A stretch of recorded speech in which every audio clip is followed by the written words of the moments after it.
रूस और नाटो देशों के बीच यूं ही नहीं परमाणु युद्ध का खतरा बढ़ता जा रहा है। यूरोप में इसका रिहर्सल शुरू हो चुका है। नाटो संगठन के देश परमाणु वॉर ड्रिल में जुट गए हैं। दुनिया में कहीं भी परमाणु बम गिराने में सक्षम अमेरिका के B-52 न्यूक्लियर बॉम्बर वॉरहेड के साथ तैयार कर दिए गए हैं। इसके जवाब में रूस भी अपनी एटमी ताकत की परख करने वाला है। नाटो को जवाब देने के लिए रूस ने न्यूक्लियर वॉर ड्रिल का ऐलान पहले ही कर दिया था। अब मॉस्को में शेल्टर बनाए जा रहे हैं। डर इतना बढ़ चुका है कि कई देशों ने अपने नागरिकों को यूक्रेन छोड़ने के लिए कह दिया है। दुनिया के हालात यही दिखा रहे हैं कि अब एटमी वॉर रोकने की कोशिश कम और जान बचाने की कोशिश ज्यादा की जा रही है। तो क्या यह मान लिया गया है कि अब एटमी जंग रोक पाना असंभव है?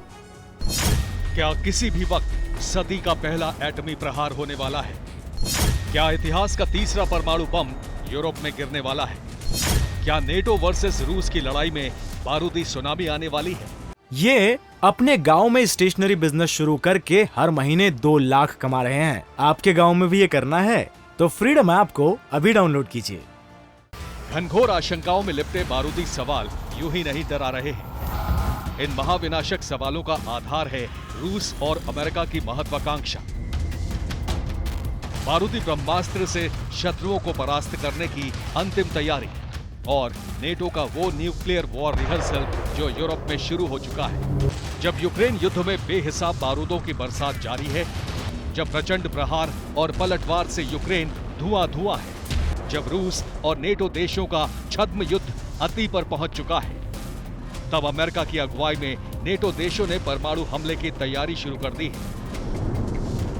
बेल्जियम की मेजबानी में एटमी वॉर की एक्सरसाइज हो रही है। नेटो ने न्यूक्लियर ड्रिल का नाम स्टेडफास्ट नून दिया है। नेटो के 14 देश इस एटमी वॉर एक्सरसाइज में शामिल हैं। इस न्यूक्लियर वॉर ड्रिल में B-52 बॉम्बर शामिल है। इसके अलावा 4th और 5th जनरेशन के 60 फाइटर जेट अपनी ताकत दिखाएंगे। एक्सरसाइज के दौरान न्यूक्लियर अटैक में सक्षम फाइटर जेट्स लाइव वॉरहेड का इस्तेमाल नहीं करेंगे। एक्सरसाइज में खासतौर से फाइटर, सर्विलांस और फ्यूलिंग वाले एयरक्राफ्ट शामिल हैं। इस परमाणु युद्धाभ्यास के दौरान बेल्जियम के अलावा उत्तरी सागर और ब्रिटेन के ऊपर उड़ानें भरी जाएंगी। ये युद्धाभ्यास 30 अक्टूबर तक चलेगा।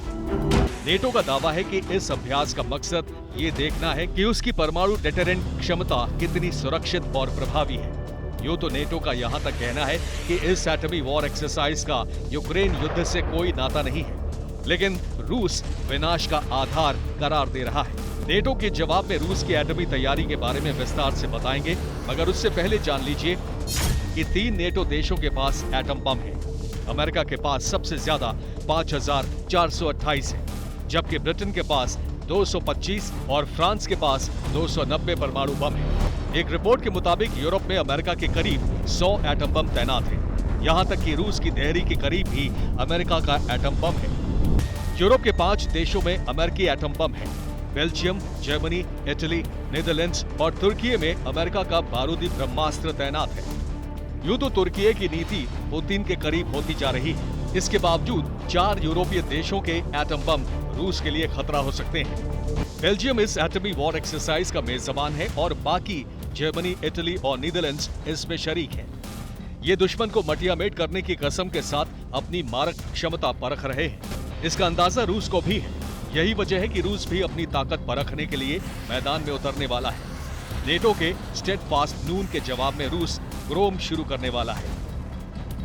नेटो को आशंका है कि इसी हफ्ते रूस भी एटमी वॉर एक्सरसाइज करेगा, जबकि फरवरी से ही रूस की एटमी फोर्स अलर्ट पर है, किसी भी वक्त हमले के लिए तैयार है। क्रेमलिन प्रवक्ता दिमित्री पेस्कोव ने दावा किया है कि यूक्रेन युद्ध में नेटो भी शामिल है। उन्होंने कहा कि रूस को मिलिट्री गोल से रोका नहीं जा सकता है। नेटो के आने से रूस के सामने मुश्किलें आई हैं, लेकिन रूस को अपने लक्ष्य को हासिल करने से कोई रोक नहीं सकता। वहीं रूसी जनरल सर्गेई सुरोविकिन ने कहा है कि नेटो के खिलाफ रूस अपने और सैनिकों का बलिदान नहीं देगा। यूक्रेन को सरेंडर कराने की ताकत रूस के पास है।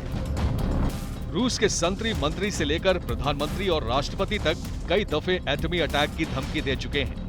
और इन धमकियों के बीच जब दोनों तरफ से तनातनी है, जब दोनों अपनी ताकत आजमा रहे हैं, तब इजिप्ट से लेकर चीन तक कई देशों ने अपने नागरिकों को तुरंत यूक्रेन छोड़ने के लिए कह दिया है। अमेरिका पहले ही ऐसा आदेश दे चुका है। यूक्रेन में भी परमाणु हमले के मद्देनजर जबरदस्त सुरक्षा तैयारी हो रही है।